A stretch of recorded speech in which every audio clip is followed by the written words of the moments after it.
사람이 단일체냐 이중체냐 하는 가치관의 문제는 기독신앙에서는 뭐 더 말할 나위가 없습니다. 이중체 가치관이 아니어서는 그건 절대로 천국 구원은 불가능하니까 뭐 가장 절대의 문제죠. 뿐만 아니라 이 세상에서도 사람이 단일체의 가치를 가지고 있느냐 이중체의 가치를 가지고 있느냐는 문제는 뭐 그야말로 절대적인 문제예요. 그런데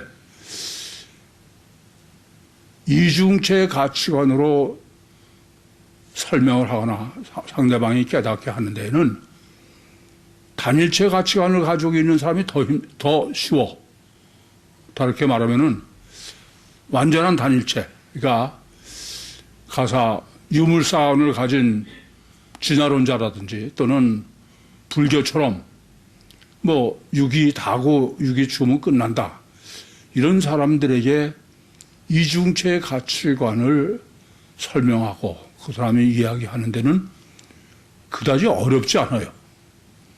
뭐 임종을 앞둔 사람에게도 제일 먼저 그것을 제가 확인하는데 대체로 뭐 단일체 가치관을 가지고 있지만 긴 시간이 필요하지 않을 만큼 깨닫고 이해하고 그러는데 어려움이 없습니다. 그런데 유일신을 섬기는 사람들이 가장 어려워요. 유일신을 섬기는 사람들은 전부 단일체 가치관인데 자기들은 단일체 가치관이라고 전혀 생각을 안 하는 거예요. 그러니까 유일신을 섬기는 사람들 중에서 구육교인들만 이중체 가치관이지 이 세상에는 구육교인 외에는 이중체 가치관을 가진 사람이 없습니다. 왜 그러냐? 이것 때문에 참 많이 고민도 하고 해봤어요. 그 사람들이 실제는 뭐 이 땅에서 얼마나 행복하게 사느냐. 그게 절대야. 그래서 유대교만 하더라도 유대교에서 지금도 예루살렘 서쪽 벽에서 통곡의 벽에서 구하고 있는 것은 메시아 구원인데 그 메시아 구원은 다른 거 아니에요. 이 땅에 공의가 하수같이 흐르는 세상. 소위 수상낙원. 그것은 단일체 가치관이지 이중체 가치관이 아니에요. 또 해줘도 한 손에는 칼, 한 손에는 코란. 코란을 한 손에 들고 한 손에 칼을 들었다는 얘기는 그게 세상구원이야 천국구원이에요. 세상구원이고 단일체 가치관이에요. 기독교도 마찬가지죠. 예수의 보혈의 능력으로 육신의 죄, 자범죄의 죄를 사함받고 이 땅에서 얼마나 선하게 의롭게 사느냐. 그건 단일체 가치관이지 절대로 이중체 가치관이 아니야. 이렇게 실제로는 단일체 가치관을 가지고 있으면서도 그들한테 물어보면 아니라는 게 자기는 이중체 가치관이지 왜 단일체라고 하냐. 왜 유별나게 너만 그냥 다 우리는 이중체 가치관인데 너만 자꾸 너만 이중체 가치관이라고 그러냐. 그런 얘기야. 왜 그러냐. 우리가 다 아시는 것처럼 이렇게 삼박자구원도 다 마찬가지고 뭐 신천지도 다 말할 것이 없어요. 다 이 땅에서 얼마나 행복하게 화목하게 평화를 누리며 그렇게 사느냐가 모든 유일신을 섬기는 종교들이 추구하고 있는 목적이야. 그런데 그런 사람들이 그러면 죽으면 어떻게 되냐? 죽으면 천국 간다는 데 대해서는 하나도 제 이의가 없어. 뭐 해교도 한 손엔 코란이고 한 손엔 칼을 들었다고 그러지만 해교가 자살 테러를 시키는 그때 어떻게 하느냐. 그 자살 테러를 하는 사람한테 네가 자살 테러를 하면은 네 온 가족, 너뿐 아니라 네 온 가족이 천국 구원을 받는다 이거야. 그러니까 실제로는 이 땅을 위해서 살면서도 바라기는 천국권을 바라는 거예요. 전 예수쟁이들이 전부 뭐 자범죄로 이 땅에서 죄상을 받고 선하고 이렇게 산다는 그런 사람에게 물어보면 난 한 사람도 천국 구원을 받을 것을 기대하지 않는 사람 없어. 그러니까 자기들은 천국 구원을 믿는 이중체의 가치관을 가지고 있다고 생각하는 거예요. 그러니까 이런 사람한테 아니다. 그건 단일체 가치관이다. 그렇게 이해하고 설득하는 데는 보통 어려운 게 아니야. 거의 불가능하다시피 해. 그러니까 다 단일체 가치관을 가지고 이 땅에서 화평하고 뭐 출세하고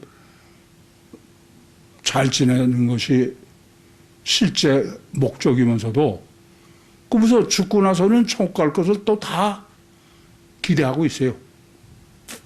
그런데 여러분 꼭 이건 우리가 꼭 정립해서 알아야 될 문제가 있어. 이중체의 가치관은 뭐에서만 정립할 수 있어요? 복음서 외에는 이중체 가치관은 정립할 수가 없습니다. 주님이 이 땅에 오신 목적 자체가 이중체 가치관을 위해서 오신 거야. 복음서에는 인간이 이중체의 가치관을 가졌다고 계시한 데가 없다 이겁니다. 그러니까 구약이나 서신서는 다 이중체 가치관이 아니에요. 단일체 가치관이지. 따라서 복음서 신학으로 성립하지 않은 어떤 것도 이중체 가치관은 없고 천국 구원도 없어요. 딱 잘라서 없습니다. 뭘 보면 아느냐. 여러분은 성경에 천국, 바실레이아, 우라노스 또는 하나님의 나라, 바실레이아, 데오스라는 단어가 성경에 어디에 있어요?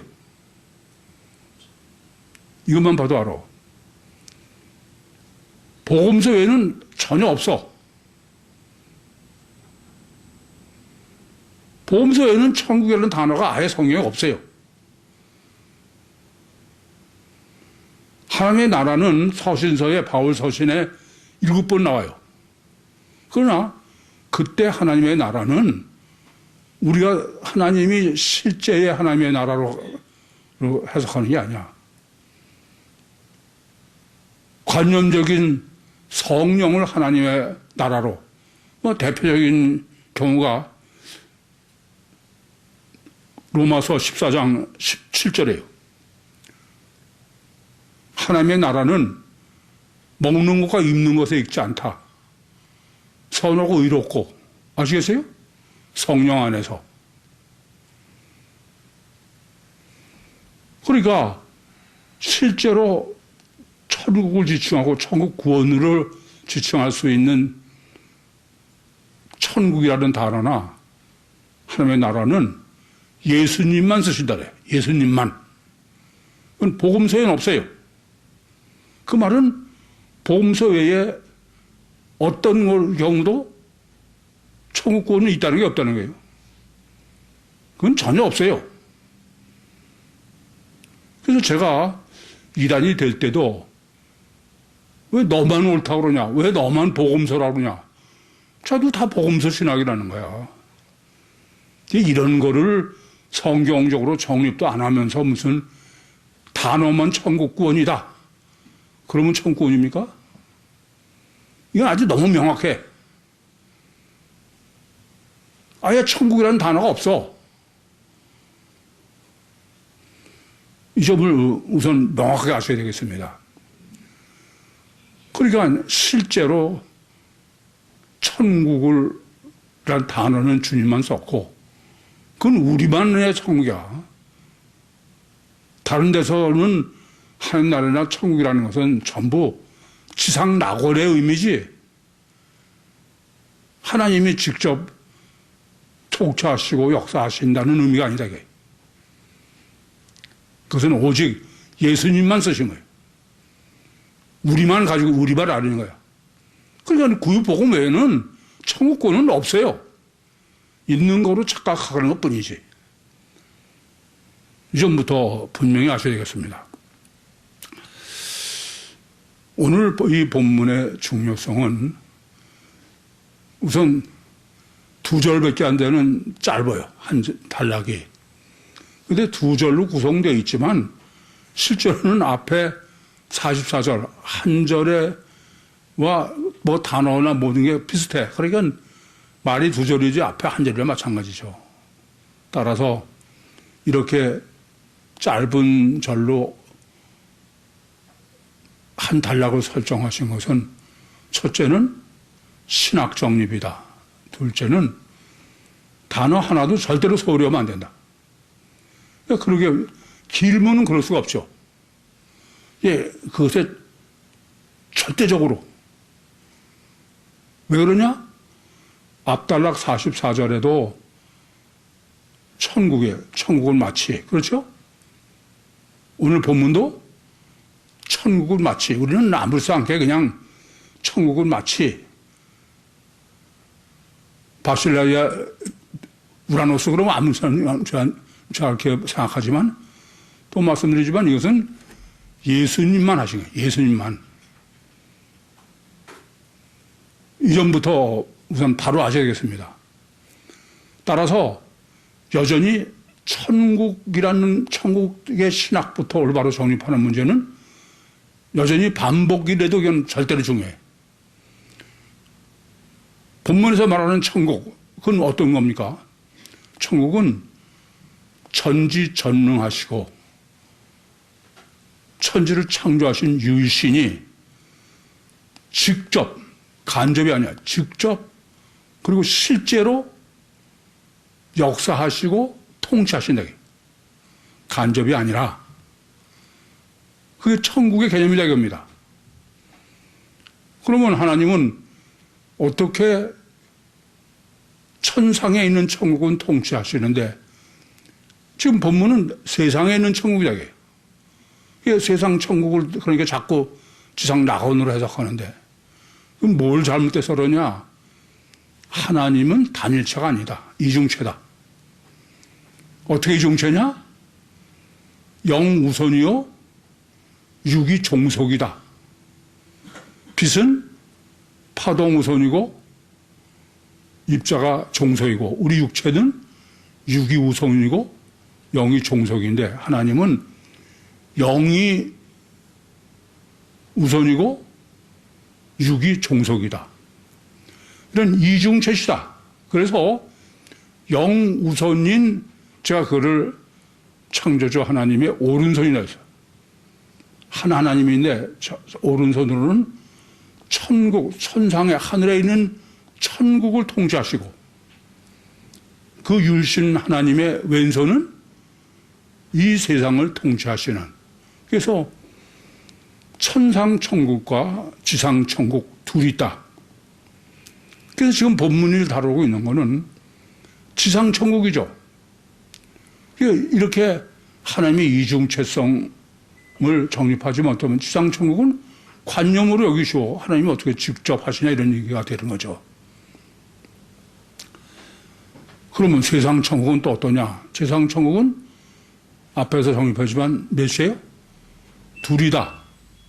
이 자연 만물도 하나님이 직접 통치를 하시는 세상 천국이고 또 하나는 육신의 인간이 지상 천국이다.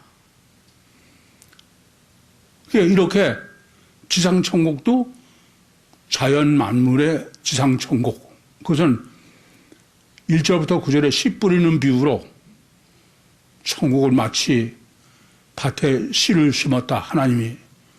그러니까 세상 천국이죠. 사람 천국은 사람 안에 겨자씨 하나, 누룩. 그것은 천국을 마치 겨자씨 하나과 같다. 밭에 쓰면 또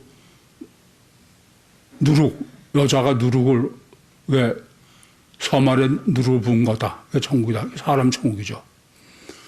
이렇게 세상 천국도 둘이다. 자연 천국과 사람 천국이다. 세 번째는 그럼 사람 천국은 어떤 것이냐? 그게 앞에 44절에서 다룬 거예요. 천국은 마치 밭에 감추인 보화와 같다. 그래서 지상 천국이다 이게요. 이 밭이라는 것은 죽은 땅이 아니라 산 땅이다. 농사 질 수 있는. 거기에 보화를 감춰놨다. 속에 보화가 들어있는 것이다. 근데 그 보화가 뭐다? 그건 이렇게 밭에 하나님이 보화를 감춰놓으셨다는 얘기죠. 그럼 그 보화가 뭐라고요? 우리의 영이다. 그러니까 인간의 육체 속에 하나님이 주체인 내 영을 창조해 놓으신, 그래서 하나님이 나를 통치하시는 그게 지상천국이다. 창세기 2장 7절에 여호와 하나님이 진흙으로 사람을 지으셨어요. 그렇게 진흙으로 지은 사람이 하나님 육신 속에 사람의 영을 넣으신 지상천국이고, 또 우리가 모태 잉태되는 순간 육체가 잉태될 때 하나님이 내 영을 창조해 놓으셔. 그러니까 지상천국이다. 이렇게 인간은 지상천국은 이중체다. 단일체는 안에 하나님이 창조해 놓으신 게 없죠. 의미가. 그래서 물리적 인간인 진화론은 쉽지만 착각하는 유신 종교인들이 더 어렵다 그랬어요. 그래서 인간은 단일체를 믿든 이들 상관없어. 하나님은 육체 우선이요 주체는 영인 이중체로 창조해 놓으셨다. 그것이 44절에서 주님이 계시하신 천국은 마치 밭에 감추인 보화와 같다. 여기까지 다 지난 주에 정립된 거죠. 왜 이걸 반복하느냐? 본문이 첫 단어가 시작가 또르게 또 폴린, 그 말은 앞단락을 전제로 해라 이런 얘기죠. 그런데 이제 그 앞단락을 전제로 하면서 본문을 신학을 정립하는 데는 앞단락이 절대로 중요한 것은, 앞단락은 어떤 거냐면요, 산 땅이야. 농사 짓는 땅은 산 땅이지 죽은 땅이 아니에요. 그렇죠? 예. 산 땅과 죽은 땅을 정립해야 되는데 밭이라는 얘기는 산 땅이죠. 우리 인간의 육체 우선을 의미하는 거죠. 그 속에 보화를 감춰놓으셨다고 합니다. 이 보화는 누가? 제3자야. 하나님이 보화를 감춰놓으신 거죠. 이해되시죠? 무슨 말씀인지? 그래서 그 보화는 몇천 년이 있다가 봐도 변하지 않아. 그대로 있어. 불변해요. 그래서 보화는 초월적 영을 실체를 계시하신 것이다. 그렇게 정리해 드렸습니다. 그런데 하나 더 있어. 거기서 끝날 문제가 아니야. 육체 우선 가시학결과 절대 속에 내 영이 지금 보화로 넣으신 거는, 근데 그 보화는 살아있어요, 죽어있어요? 네? 이게 문제야. 내 영이가 살아있죠. 근데 며칠 년 동안 꼼짝 못하고 갇혀만 있는 거야. 나는 그걸 고려장을 지냈다. 고려장. 이게 굉장히 중요해.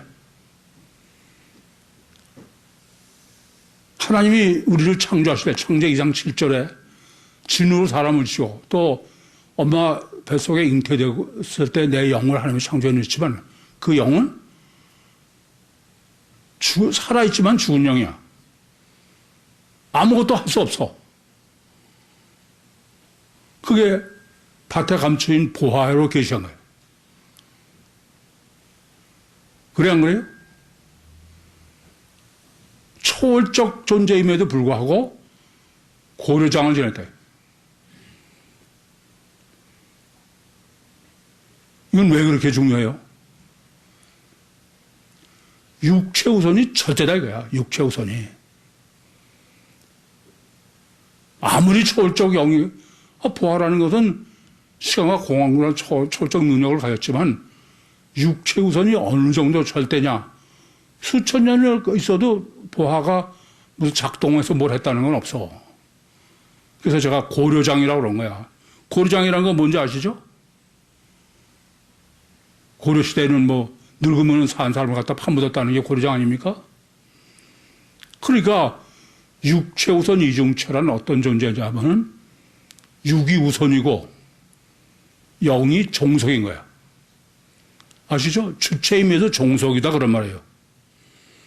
그 종속이면 살아있는 게 죽어있는 거야. 살아있으면부터 죽어있는 거야. 이게 얼마나 중요하냐. 아직 마귀가 지금 보화를 넣었다는 얘기는 창세기 2장 7절이지 원죄를 범한 상태가 아니에요. 그럼에도 불구하고 영은 고려장을 지낸 거야. 아무 능력이 없다 이겁니다. 얼마나 육체우선이 강한지. 그래서 이걸 아셔야 돼. 지금 원죄를 범하지 않은 상태이래. 그러니까 우리가 엄마 뱃속에 아기를 잉태할 때 제가 태교가 절대다. 영성훈련 절대다. 왜 이렇게 펄펄 뛰어? 영성훈련하고 태교 안 하면은 그 영은 무슨 영이야? 죽은 영이야, 죽은 영.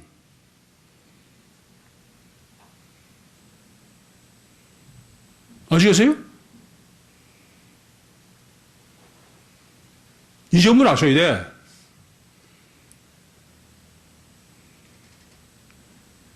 그게 뭐 이렇게 어려운 거라고.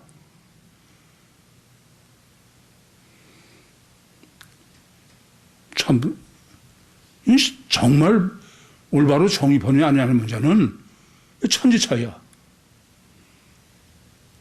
그래서 태교를 해서 나가고선 놀이학교 다니다가 출산한 후에 애 관리를 제대로 못해가지고선 나가서 일반 학교 다니는 애들이 여럿 있어요. 그런데 전혀 틀려. 태교를 혼내는 근본이 틀려. 여러분에게도 제가 영성훈련을 꼭 하십시오. 그런 마음으로 하는지 모르겠어.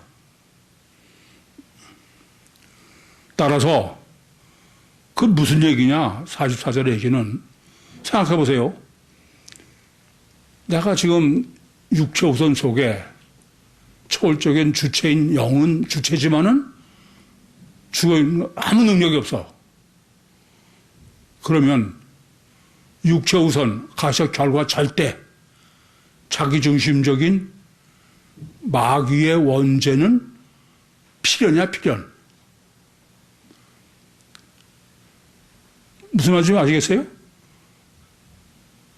그래서 이 점을 아셔야 돼. 제가 창세기 1, 2, 3장을 정립하면서 창세기 1, 2, 3장은 창조의 설계도다. 3장까지가. 그리고 3장까지가 뭐까지예요? 천지 창조와 사람 창조와 원죄까지가 천지 창조의 설계도야. 그러니까 애야 사람은 원죄를 범하게 돼 있고, 그건 하나님이 아예 그렇게 창조해 놓으신 거야. 이 점을 바로 아셔야 돼. 그것도 모르면서, 하나님이 왜 선악과 둬서 말썽이냐. 참 한심한 얘기지. 왜 그래요? 하나님 처음부터 원죄 구원이지 자범죄 구원이 아니야. 아예 창조 자체부터. 만약에 원죄 구원이 아니면은, 부하를 하면 안 돼. 부하가 능력이 뛰어나서 마귀도 감히 건드리지 못하게 놔야지. 근데 지금 밭에 갑자기 부하라는 거는 산영이지만 아무것도 할 수 없다는 거예요. 그러니까 원죄는 필연이죠. 그 말은 뭐냐면 하나님은 애초에 사람을 창조할 때부터 원죄 구원으로 설계를 하신 거지 원죄 안 범한 것으로 구원이 전혀 아니다 이겁니다. 이거부터 정말 올바로 아셔야 되겠어. 그런데 참 한심한 얘기는 원죄라는 건 아예 아까 그 천국이라는 단어도 없다 그랬어요. 다른 천국이나 하나님의 나라가 구약에도 없고 선지자도 없다 그래요. 그러니까 복음서로 정립하지 않은 데서는 천국이라는 단어, 하나님 나라 단어를 쓰면 안 돼. 그러나 마찬가지로 원죄는 우리만 원죄지 다른 사람은 원죄가 없어. 그러니까 그러면서 율신을 얘기하니까 그게 뭐 구원론이 됩니까? 원죄 구원은 지금 바태감초인 보아처럼 이중체가 돼야 되고, 그러니까 이중체의 주체는 육이 우선이 절대고 주체인 영은 그야말로 고려장을 지냈고 원자가 필연이고, 그래서 하나님은 처음부터 사람을 창조하실 때부터 원죄 구원의 설계대로 창조하신 거지 자범죄 아니다. 이런 성경적이요 논리적으로 완벽해야 돼. 그러면서 그것을 본문은 장사. 극히 값진 진주 하나를 만남에 다 팔고 그걸 샀다 그런 장사. 장사로 설정하신 게 놀라워요. 장사라는 게 무슨 어떤 사람이야? 물건 팔고 사는 사람이지 뭘, 안 그래요? 근데 성경은 이 장사를 어떤 의미로 쓰냐? 가장 이성적이다 이게요. 가장 합리적이다 이게요. 가장 논리적이다 이겁니다. 그래요. 저는 이 장사라는 개념 때문에 여러분을 평소 때 유심히 관찰해 보면은 뭐 꽤 감정 주도적이고 막 이런 사람도 콩나물 살 때 보면 아니야. 굉장히 이성적이야 그냥. 그래서 이 장사라는 표현 자체는 우선 이렇게 하나님이 밭에 감추의 보화로 창조해낸 사람이 이성적이다 이게요. 이성적이요, 합리적이요. 왜 그래요?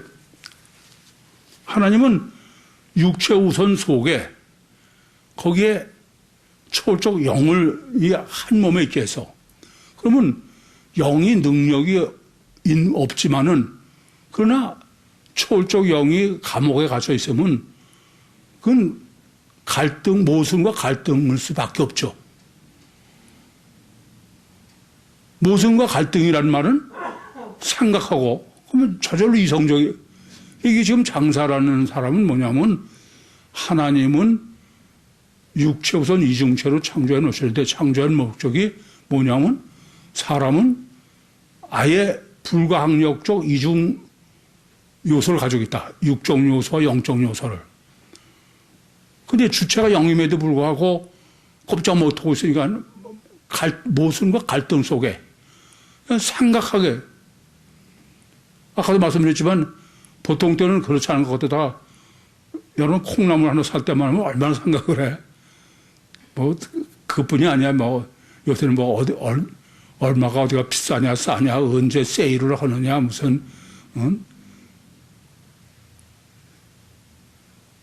LG 트윈스가 우승하면 뭐를 할인해서 얼마에 팔 총동원 되는 거야.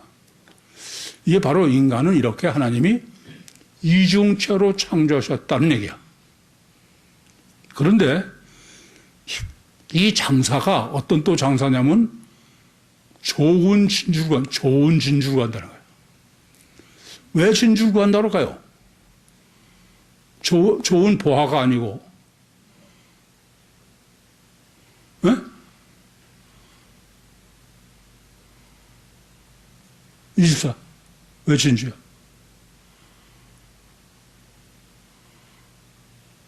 제14님 왜 진주야? 예? 안 들으면 이중체로 생각했어요. 이중체? 그게 무슨 상관이야? 그냥 아무 데나 갖다 붙이면 되는 거예요? 조개 속에 들어있어요. 이 진주는 왜 진주라고 그러냐? 진주는 어떻게 만들어지냐면 진주 조개가 모래를 하나 먹는 거예요. 모래. 그래서 모래를 몸속에 가지고 있으면서 사는 거예요. 마치 우리 혀 밑에다 모래알 하나 놓고선 사는 거나 마찬가지야. 그 모래 때문에 통증이 오고 괴롭죠. 근데 그 모래가 빠져나가지 않는 거야. 그래서 그 고통 때문에 진물이 나오고 그래. 근데 그 고통으로 나오는 진물이 자꾸 쌓여서 그 진주가 되는 거야. 왜 하나님이 앞에서는 밭에 갑자기 보아라고 본문은 진주냐 이게요. 근데 진주 중에서 좋은 진주가 간다는 거예요. 그건 무슨 소리냐. 진주는 고통이죠. 진주 쪽에는 고통에서 나오는 거야. 그러니까 이 장사가 지금 앞에 장사는 창세기 2장 7절에 창조는 이중체 밭에 감추인 보아라. 모순과 갈등 속에 생각하고 고민하는 사람이고 그러면서도 지금 이 사람은 진주야. 원죄의 고통, 원죄의 고통. 원죄의 고통 속에서도 이 사람은 좋은 쪽으로 그걸 찾는 거야. 그래요. 우리는 원죄 때문에 다 이성을 잃고 무슨 그건 전혀 잘못하시는 소리야. 그런 중에도 틀림없이 좋은 쪽에 이성을 발동. 만약에 원죄를 범한 사람은 전부 이성적이 아니다. 그럴 수밖에 없다 그러면은 르네상스는 성립하지 않아. 그래 안 그래요? 르네상스라는 게 뭡니까? 다 원죄를 범한 사람이지만은 이성이 발동하는. 그러니까 두 번째는 원죄를 범한 아담 후손 중에도 이 지금 장사는 이성적이요, 합리적이요. 그러면 어느 쪽이에요? 고통 중에서도 구원을 추구하는 사람이야. 마귀에 놓여 있으면서도. 사실 원래 그런 사람들이 예수쟁이가 되는 거야. 여러분들 지금도 다 마찬가지지만은 원죄를 범하는 아담 후손이고, 진주지, 고통스러운. 그 중에서도 정말 구원을 추구하는 사람들 아닙니까? 그런 거지, 사실은 그래서 꼭 붙들고 무슨 설득하고 그런 거 아니에요. 하나님은 본능으로 하게 돼 있어. 그래서 제가 그전에도 그렇게 말씀드려서, 과거에 가사, 에녹이라든지 노아라든지 아담과 아브라함과 이삭과 야곱 이런 사람은 어떻게 구원을 받았느냐. 바로 그 사람들 다 원죄를 범한 아담 후손이에요. 그 중에서 지금 본문대로 선한 좋은 조개를 구한 사람이야. 진주를. 이해되시죠? 무슨 말씀인지? 이게 원죄 탓하고선 그건 안 틀린 얘기야.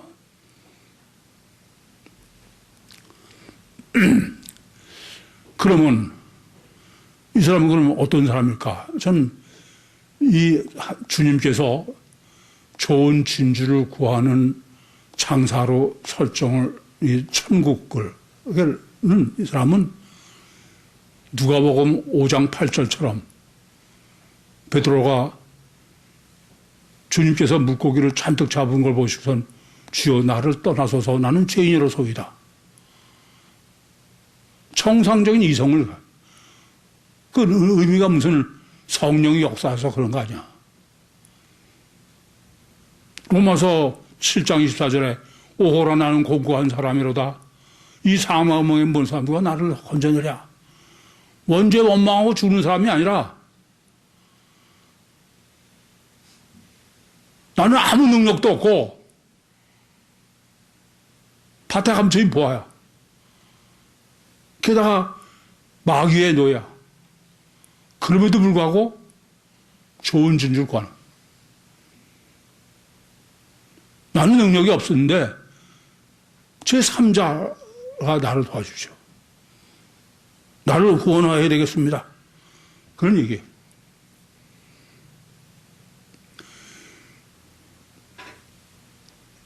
내가 무슨 자기를 모르면 안 돼요.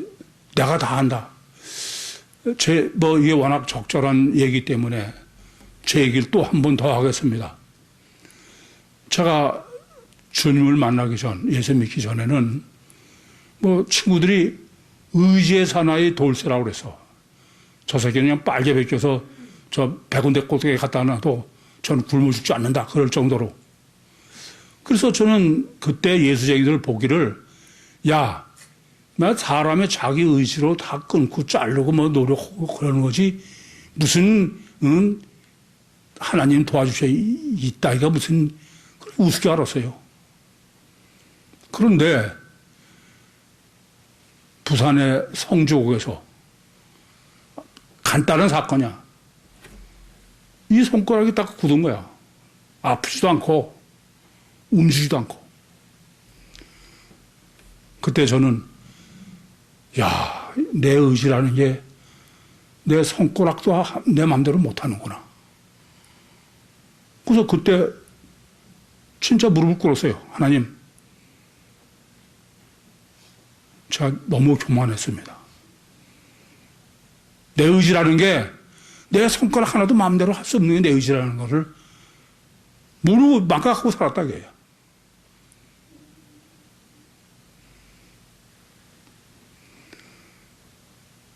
똑바로 아세요.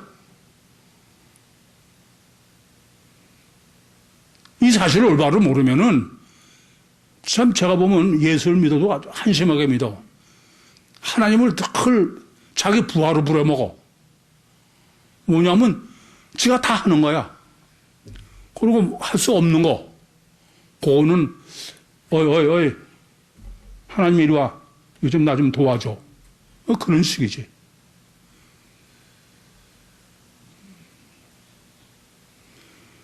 자기는 하나도 안 바뀌어.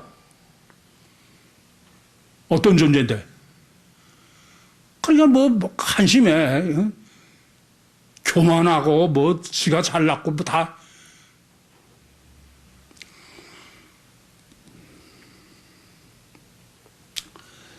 그래서 본문은 지금 아까도 말씀드렸지만 원죄구원으로 정해요. 원죄구원.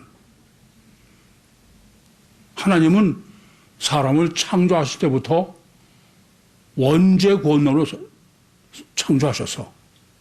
그렇기 때문에 또 오로 시작하는 것은 44절을 전제로 해야만 된다. 왜 그래요? 44절은 밭에 감춰인 보아라는 게 유우선 속에 주체인 나는 영은 고려장을 지른 상태야. 전혀 아무 능력이 없다 겁니다. 그렇지 않습니까? 그러니까 특별히 어떻게 하지 않더라도 원죄를 범할 수밖에 없는 게 인간이야. 왜 하나님은 네가 동상 가축나무의 실과 이물을 먹되 선악을 알게 하는 나무를 먹지 말아. 먹으면 정령 죽으리라. 안 먹으면 돼. 안 먹으면.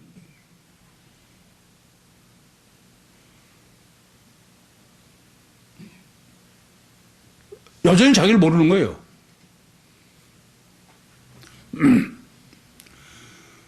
그래서 하나님은 우리를 창조하실 때 육신을 고르는 게 아니라 육체 우선 이중체의 주체를 영으로 해놓고 육체 우선인 속에 영은 고리장을 지낸 거예요. 근데 그 영이 육신 사후의 영을 천국에 구원하시라고 그런 거야. 근데 그 영을 천국에 구원하시는 데는 그 영은 고려장을 지낸 거니까 저는 능력이 하나도 없어. 그래서 어떻게 하느냐? 하나님이 같이 고려장을 지내야 돼. 그게 창세기 2장 24절이야. 창세기 2장 24절은 하나님이 창세기 2장 18절에 아담이 독초하는 것이 좋지 못해서 그래서 돕는 배필을 지리라. 이게 뭐 창세기나 영성세미할 때 정립해 드린 것처럼 왜 독초라고요? 그건 창조주 하나님인 독초하실 수밖에 없다. 그래서 돕는 배필을 지은다는 것은 여자를 창조하시는 거죠. 그래서 그 아담은 하나님을 의미하고 가비대로 여자를 창조하셨는데 그게 돕는 배필이야. 근데 그는 영적 존재가 된다. 그게 동물 이름 짓는 거로 정립해 드렸죠. 그러고선 24절에 보시면 남자가 그 부모를 떠나 여자와 연합하여 한 몸을 이루지래요. 남자가 누구예요? 하나님이야. 하나님이 아담이죠. 부모를 떠나 여자와 연합하여 한 몸을 이루지래요. 그런데 중요한 게 있어. 이 창세기 2장 24절은 원죄를 범하고 나서예요? 범하기 전에요? 원죄를 전혀 범하지 않았을 때야. 그러니까 원죄를 범하지 않았을 때도 내 영은 감옥에 갇혀있는 고려장을 지낸 능력이 있기 때문에 하나님이 같이 고려장을 지내야 된다. 연합해서 한 몸을 이루어야 된다. 그래야 지금 장사는 어떤 사람, 장사꾼은 어떤 사람이에요? 갈등하고 고민하고 생각하고 그러지만 분별력은 없어. 그런데 이렇게 남자가 부부를 떠나 여자 연합해서 한 몸을 이룰지니라. 그게 창세기 2장 24절인데 25절이 뭐예요? 아담과 그 아내가 벌거벗으나 부끄럽지 않았다. 분별력이 생겨요. 분별력이. 분별력은 뭐로만 가능하다? 하나님이 함께 하셔야만 분별력이 가능한 거예요. 하나님 없이 분별력은 그건 전혀 그건 마귀 분별이죠. 이 점을 명심하셔야 돼.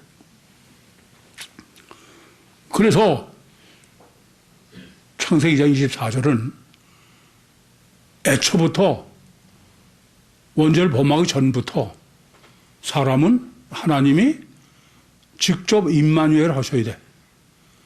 근데 그 직접 들어오시는 데에는 왜 결혼으로 해요? 남자와 여자의 결혼으로. 인격적 관계. 그래서 성육신하신 신인 메시아가 아니면 안 되는 거야. 이따 이제 그 강의 시간에 더 정립해 드릴 문제입니다만은 성경은 예수님께서 너희가 영생을 얻기 위해서 성경을 산 거거니와 성경이 내게 대해서 주고했다. 나 주님은 그러니까 뭐 아브라함 있기 전서부터 하나님이죠. 그런데 어떻게 영생을 얻느냐? 창세기 2장 24절이야. 임마누엘 하셔야 돼. 근데 임마누엘이 설계도니까 하나님의 연합해서 한 몸이 되는 거지만 실제로는 인격적으로 영접을 해야 돼. 그래서 엘로힘이 여호와로 임마누엘에 오신 하나님이 성육신인 하신 신인 메시아 그분이 들어와야 돼. 그게 마태복음 1장 18절에서 25절에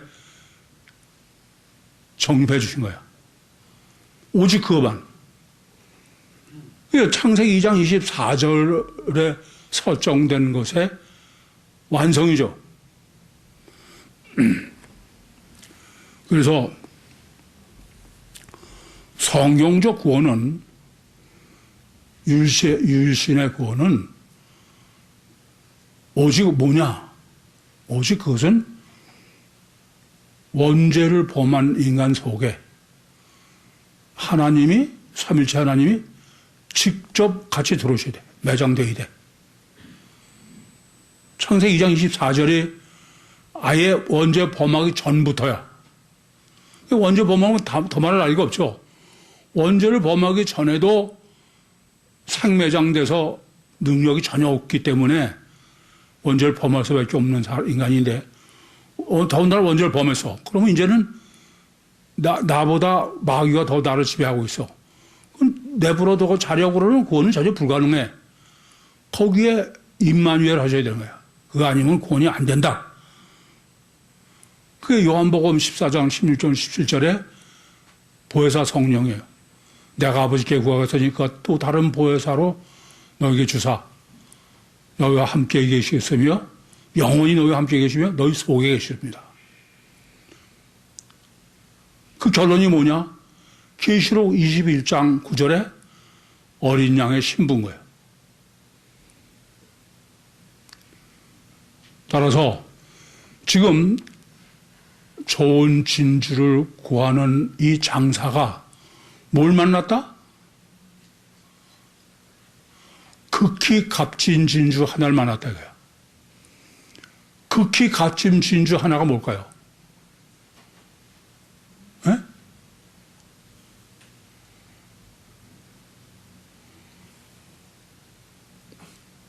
보혜사 성령이야. 왜 하나님의 성령이 아니고 값진 진주를 하세요? 하나님의 영은 뭐 우리를 위해서 고난당하시고 그건 안 돼. 그러니까 성실한 시인 메시아는 조개 진주 조개야.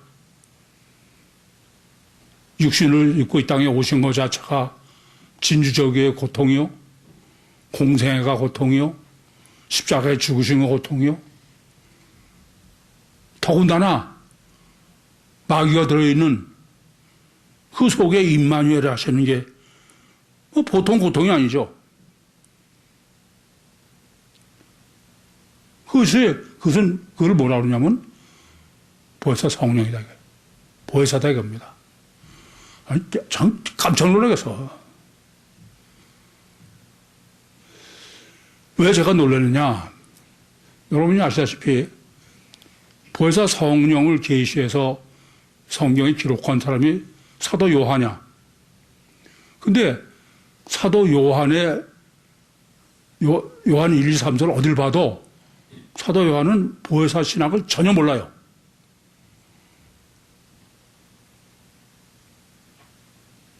그런데 본문은 아버지의 성령이 아니라 아버지 성령은 사실상 뭐냐면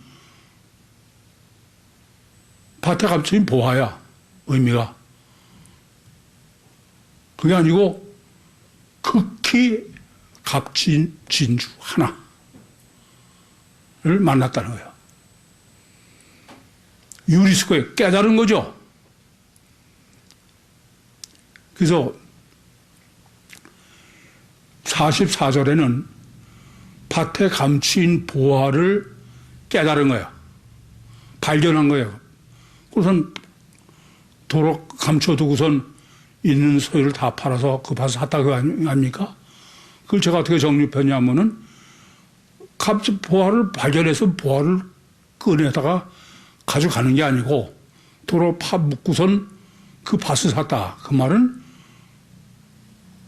이중체 신학을 깨달는 것이 얼마나 귀하냐. 아니 정말 귀해. 이 세상에는 이중체 신학이 없어요. 이게 자기 소유를 다 팔아서 그 진주를 보화를 산 게 아니야. 밭을 산 거지. 이중체의 신학을. 아시겠습니까?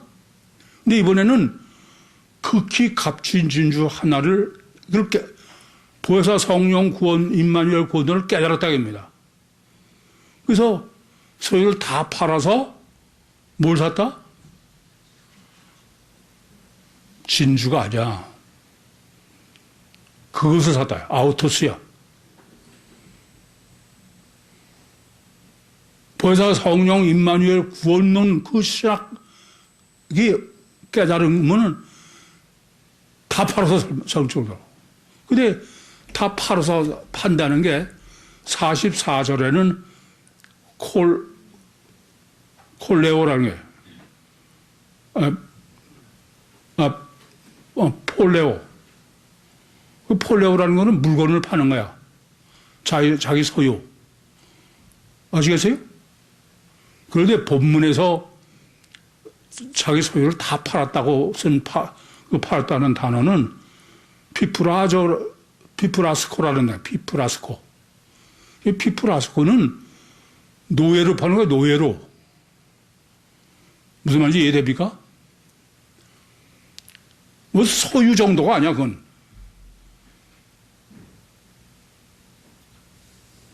보혜사 성령 임마누엘이라면, 그루 구원이라면, 자기는 보혜사 성령 임마누엘의 노예가 되게 돼.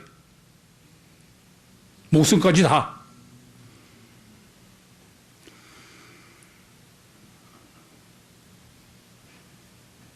그 신학을 보혜사 성령을 무슨 보이는 거야? 주사계. 여러분은 보혜사 성령 임마누엘 구원론을 얼마나 지불해서 얼마나 뭘 포기했어요?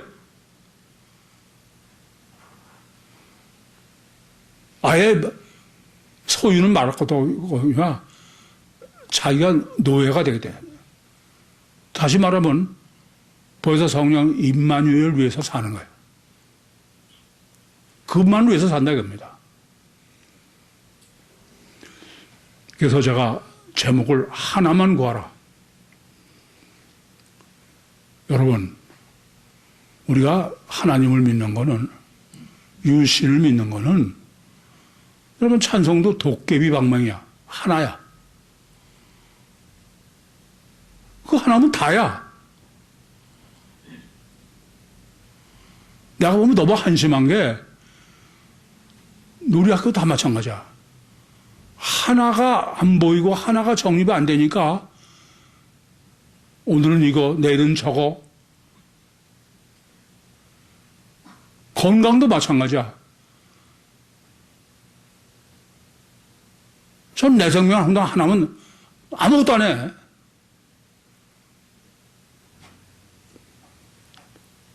그건 하나님 믿는 게 아니야.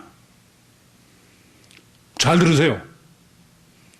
애들 어려서부터라도 늘 어디 혼자서 가는데 두려워가? 아니야. 하나님이 너와 함께 하셔. 그거 놔두고 다 챙겨주고 그냥 그러고선 가슴이 콩알만 해가지고 두근두근 불안하고.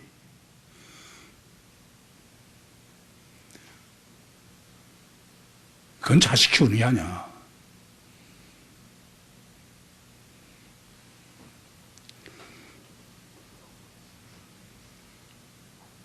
그래서 쓰레기를 버리라는 거예요. 너무 많은 쓰레기를 가지고 있어.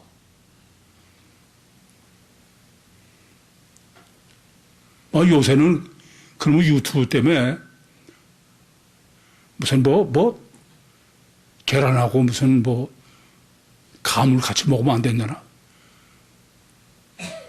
점점 모는되고 뭐라니 그게 도대체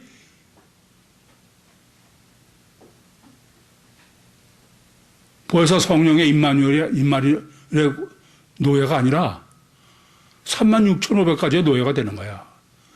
뭔 이러면 안 되고 뭔 저러면 안 되고.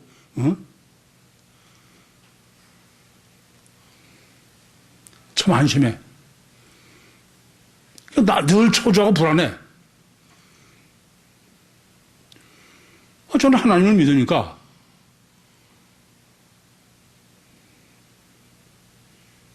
수술한 자에서 농이 펄펄 나오든 말든 그냥.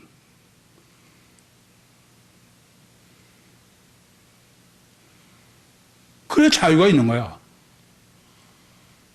전 제가 생각해도 좀 죄송한 얘기 생각해도 전 의사가 깜짝 놀고 난리 치고 그래도 저는 그 수술한 자리에서 제가 짜도 뭐 뻗치다시피 해서 그래도 좀 실제로 처음도 뭐 불안하거나 초조해 본 적이 없어. 도대체 믿음이 뭐예요?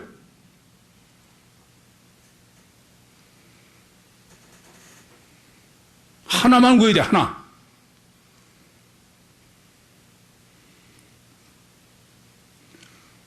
하나님은 살아계셔.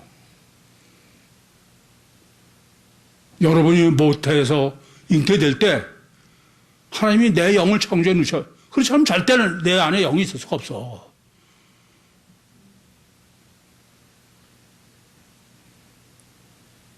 그걸 하나님 다 버리고 사는 거야.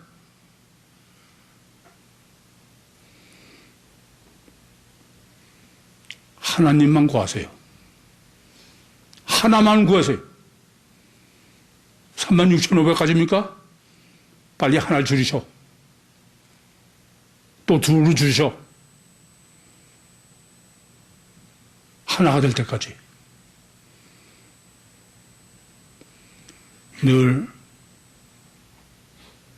도깨비 방맹인 하나님을 실체를 믿는 믿음으로 이 땅에서도 자유와 평강을 누리시며 주님과 동행하시고 주님과 함께 천국의 영광을 누리시는 정말 특별히 선택받으신 구유 모든 식구들이 되시기를 간절히 소원합니다. 기도하시겠습니다. 살아계신 아버지 하나님, 은혜와 사랑을 감사합니다. 천만인 중에 귀한 심령들 선택하셔서 여기까지 역사하시고 인도하셨사오니 믿음에 믿음을 더해서 주님이 가장 귀히 여기시는 종말 때의 휴거의 반열에 서는 구유 모든 식구들이 되게 해 주시옵소서. 예수님의 이름으로 기도하옵나이다. 아멘.